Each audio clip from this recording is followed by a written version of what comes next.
Hi there, here is the all-new Sony Bravia 2 Mark II. I know, a lot of you guys have been asking for this one for a while and it's finally here. So we have the 55-inch variant and I can tell you that you will instantly notice a difference between this year and the previous Bravia 2, which was 2024 variant. Let me quickly share a few things. So the new Bravia 2 Mark II has an all-new bezel-less metal frame compared to the previous Bravia 2, which had more noticeable thicker bezels. Then 4 HDMI ports on this one instead of the 3 on the previous one, and of course now all ports are on one side, unlike the last time where some ports were on the side and some are back. Now these are just physical changes. There are more advancements in the picture and audio department, which we shall cover in detail. Yes, we'll also test the PS5 console gaming, as this TV also supports PS5's game menu. It's really cool. Watch this video till the end so you can ultimately decide if you should buy the Sony Bravia 2 Mark II or not. Let's start with a quick unboxing. So the classic minimalistic Bravia box returns, Bravia 2 M2 branding below. On the side are the manufacturing details, the contents of the box, and the MRP of 99,990.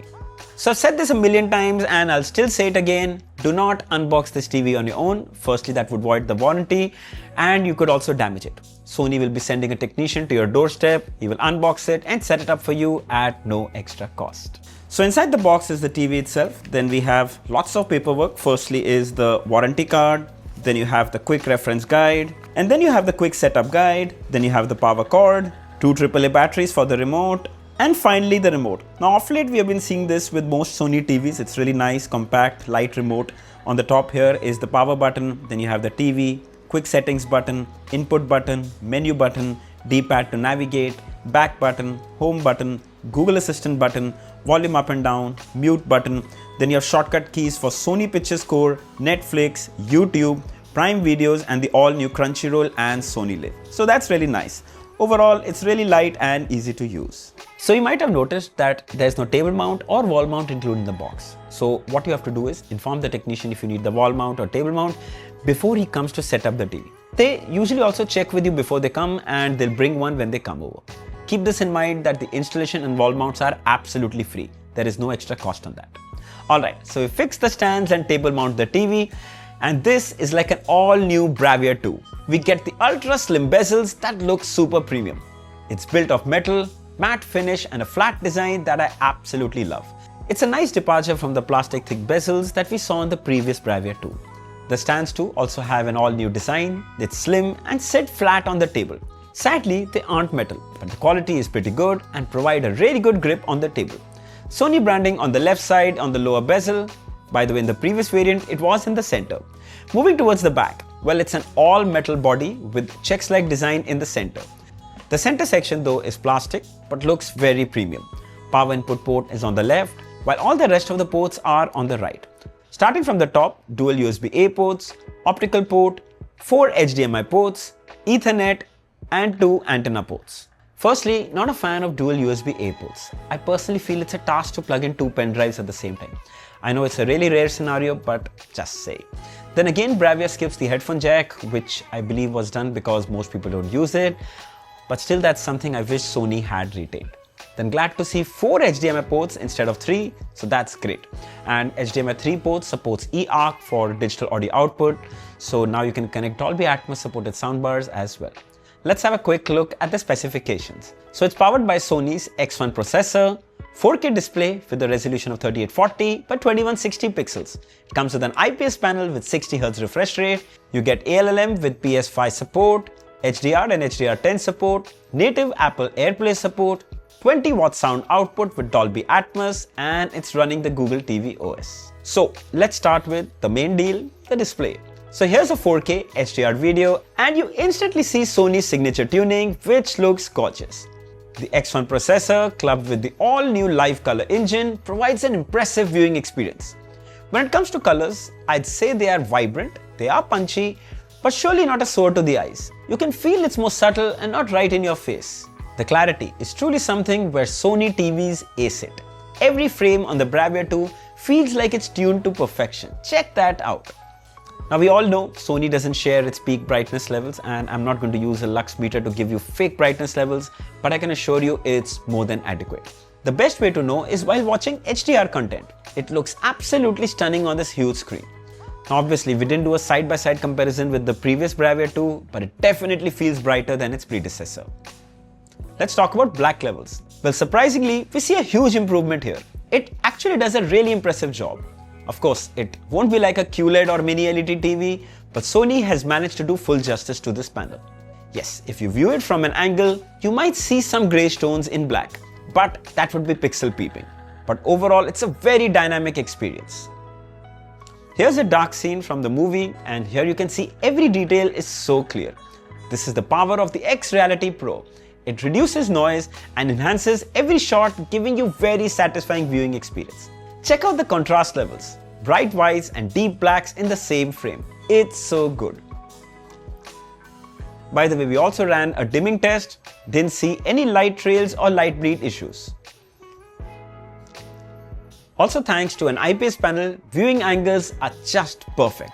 Absolutely no shift of color and tones, even if you view it from an extreme angle. It's just amazing. Then there's also Motion Flow XR, which is basically MEMC, where the system adds frames in between fast-moving content, making it so much smoother. It's ideal while watching documentaries or sports content. You can actually adjust it from the picture settings as per your preference. In fact, Sony also adds film mode to it, so it'll understand you're watching a movie and adjust the frames accordingly. Now personally, I prefer keeping this off while watching a movie, as I really want that film realism to remain intact, or else the movie would look like a documentary, which I'm sure none of us want. Alright, here's a quick look at the set-top box experience. I must say, both SD and HD channels look super crisp. It's sharp, it's clear. In fact, I see a stark improvement in upscaling compared to the previous Bravia 2. I think it's more crisper. If you watch a lot of content using a set-top box, you're gonna have a very satisfying viewing experience. Then we also played some videos from our pen drive and everything worked perfectly fine. All popular formats like MKV, MOV, MP4 were supported. It looks really nice. So if you have local content on a pen drive, you can enjoy that as well. Alright, let's have a quick look at the Google TV interface. So as you can see, huge carousel goes edge to edge, the standard Google TV interface. But what you get with Sony is that it's so much more optimized and smooth. Check that out, absolutely amazing. Further down, you have top picks, then you have apps, you have Netflix, Prime Videos, TV, YouTube, Sony Live, JioHotstar, Z5, my favorite Sony Pictures Core, Crunchyroll, My Bravia, PS Remote Control app, Eco Dashboard, Media Player, and so much more. Yes, you can reorder the app as per your preference. I really like YouTube Music, so I'm bringing it ahead here. There it is. Then you have your continue watching list, top selling movies, and more content from multiple OTT apps. It's really nice. I'll say this without any hesitation. Sony really knows how to optimize their interface. Their new XR processor really makes a difference here. Absolutely amazing. Anyway, coming back into settings, going down to System, About, and you can see it's running Android 12. So I know this is not the latest, but still it doesn't lose out on any features in any way, so it should be not a big deal. Coming down to storage, so it comes with 16 GB storage, out of which only 7.8 is showing here, about 1.7 GB is used with apps, and you still have about 4.8 GB of usable space. It's pretty okay, I'm not complaining, it should be fine, but I wish it was more. So coming back to the home page, if you come to the apps tab, this is from where you can download more apps if you want to, so many more games as well, check that out, Beach Buggy, Red Ball. It's got a huge collection of apps and games. Everything you want on the smart TV, any app that you're looking for, you will get it right here. Now it comes with 16 GB storage, which is fine. It's enough to install apps and games. But something I fail to understand, why TVs come with 16 or 32 GB. In fact, some TVs even come with 8 GB. Why not just give 128 GB? I understand that would be an overkill, as we really don't need that much storage. But just give enough storage that you might never feel short of. Just a thought. But here's something that I absolutely love about Sony TVs. Quick settings. It pops up from the bottom using a remote, access settings such as picture, sound, brightness control, low power mode, audio, save power, set alarms, timers. Oh my god, all these quick settings right at your fingertips. Simple and so useful. When it comes to app experience, we tested the Netflix app and it's just super smooth. Netflix on Sony TVs are extremely well optimized. You can also spot tons of HDR content on Netflix. Let's play it. Now, as you can see, it's quite bright, vivid, and maintains excellent clarity. Now the Bravia 2 Mark II lacks Dolby Vision support, so if that's your priority, I suggest you check out the Sony Bravia 3. However, I'd like to add, if you really want a Sony TV and are on a tight budget, HDR experience on the Bravia 2 is actually really good. Plus, you can find lots of HDR content on YouTube, Netflix, Prime Videos and so many more other streaming apps. Now the app that's unique only to Sony TVs is Sony Pictures Core app. It has a huge collection of IMAX enhanced content and this is a homebrewed app, so it's really smooth and easy to use. On the left menu, you can spot a dedicated section of IMAX enhanced content. Plus, it also supports Dolby Atmos. Let's play it. So as you can see, the content covers the full screen going almost edge to edge. It removes the black bars on the top and bottom, gives you access to that full movie. And of course, it looks even more immersive as it uses every pixel on the display. It's so much more fun. Now there is a lot of free content here, but also there is some that you can rent or you can redeem using the provided credits. So the Sony Core app with IMAX content truly elevates your movie watching experience to the next level, something you must check out. Then there's also Google Voice Assistant on the remote. Just press this button and you can ask the Google Voice Assistant for the weather or maybe general trivia questions like the height of the Eiffel Tower, or you can ask it to play a particular TV show from a particular app. There you go. Works like a charm. So the Bravia 2 Mark II doesn't come with hands-free voice assistant, which I think is fine. It's usually reserved for more premium variants and it's not a deal breaker, but still worth mentioning. Then we also get Bluetooth support, so you can pair your favorite earphones and enjoy the audio wirelessly without disturbing anyone in the room. One of my favorite features is native Apple AirPlay support. So firstly, you can mirror your iPhone, your iPad, your Mac directly to the TV. There is a slight delay, but definitely no lag. Now share images and videos on the big screen at home. Also, I must add, videos mirror buttery smooth, absolutely flawless. Since we're talking about AirPlay, did you know you can actually also AirPlay music to the TV? It works so seamlessly. Listen to your music on your TV speakers, or if you have a soundbar, it would be just perfect. We can turn off the display from the quick settings, which saves power and keeps the music playing in the background. Just super. Coming to gaming. Well, for starters, we downloaded the Riptide GT game on the TV. And the best part is you can play this game just with your TV's remote. The hardware and software are really well optimized. Super smooth graphics. Enjoy casual gaming to its fullest. Then this device also supports ALLM, also known as Auto Low Latency Mode. It allows the TV to automatically switch into gaming mode whenever a gaming console is connected. Basically, it's a feature that reduces input lag, and what better way to test that than connecting it to a PS5. And I must say, it worked really well.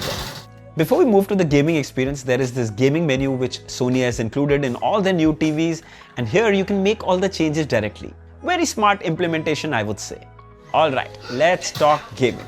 Well, I must say, it worked really well. 4K 60 FPS gaming is super fluid, bright and so crisp. HDR tone mapping makes sure that whites don't get blown away and every detail is visible. If you already have a PS5, then this Bravia 2 Mark II is by default designed to work perfectly with it. Even though this TV doesn't have 120Hz, trust me, you're not going to miss it. The way these both devices work with each other is simply unparalleled.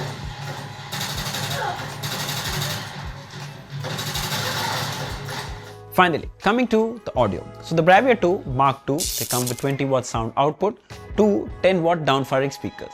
Let's see how they sound.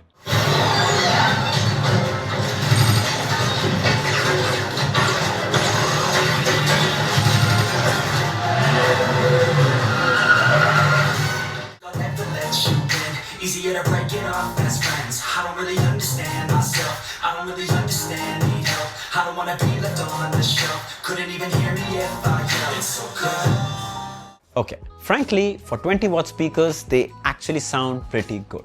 It gets loud with no distortion while still maintaining good clarity. Of course, it would lack that deep bass, so if you're looking for something on those lines, I would suggest you invest in a soundbar. If I may suggest, check out the Sony Bravia Bar 6 soundbar. It comes with Dolby Atmos and that would truly elevate the experience to the next level. Also, we have reviewed that soundbar, so if you want to watch that video, you can click the card up here. We'll also leave the link for that video in the description. Alright, final thoughts. So I think Sony did an amazing job when it came to upgrades on the Bravia 2 Mark II. Firstly, the seamless slim design. Then we have better picture quality. We get deeper blacks and it packs almost all the necessary features.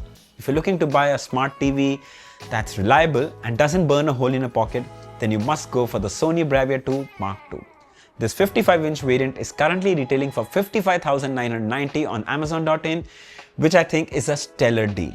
The Bravia 2 Mark II starts from 43-inch and goes all the way up to 75 inches. Make your pick. I'll share the links of all these variants, including the Sony Bravia Bar 6, that soundbar, in the description. If you'd like to buy one, you should definitely check this one out. So I hope this video was helpful. Don't forget to like, share and subscribe. Until next time, cheers.